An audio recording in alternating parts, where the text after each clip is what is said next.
Bonjour à tous. Cela fait 2 méditations que nous essayons de répondre à cette question qui vous est vraisemblablement passée par la tête un jour ou l'autre. À quoi cela nous sert-il d'être avec Dieu, de marcher avec lui? Nous sommes souvent malheureux et attaqués dans nos vies, alors que ceux qui nous entourent, qui ne le connaissent pas, semblent vivre une vie heureuse.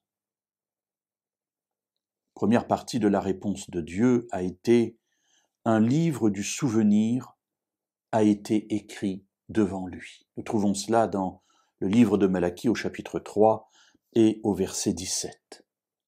Le livre du souvenir qui contient nos noms, nos actes, nos pleurs, nos doutes, tout ce qui fait notre vie, notre attachement à Dieu, eh bien tout cela est gardé devant Dieu. Rien ne se perd, rien de ce que nous avons fait n'est perdu devant Dieu. Parce qu'il a compris que notre interpellation, notre interrogation était justifiée.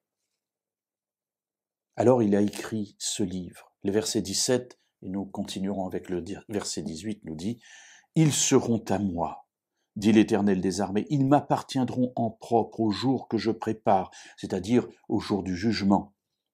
Je les épargnerai comme un homme épargne son fils qui le sert. » Et le verset 18, que nous voyons aujourd'hui, dit « Et vous verrez de nouveau la différence entre un juste et un méchant, entre celui qui sert Dieu et celui qui ne le sert pas. » Il y a ici une parole extraordinaire que Dieu nous dit et qui est importante pour notre vie.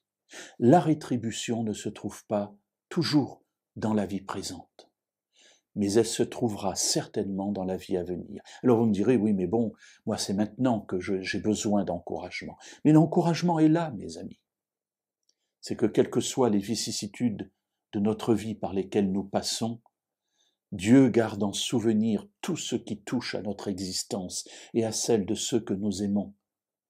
Et au jour du jugement, nous verrons à nouveau la différence entre le juste et l'injuste, parce que ce qui compte, mes amis, ce n'est pas seulement notre vie présente, mais c'est surtout et définitivement notre vie éternelle. Alors, nous verrons la différence et nous verrons l'avantage qu'il y a eu de vivre cette vie où nous avons aimé Dieu de tout notre cœur, de toute notre force et de toute notre âme.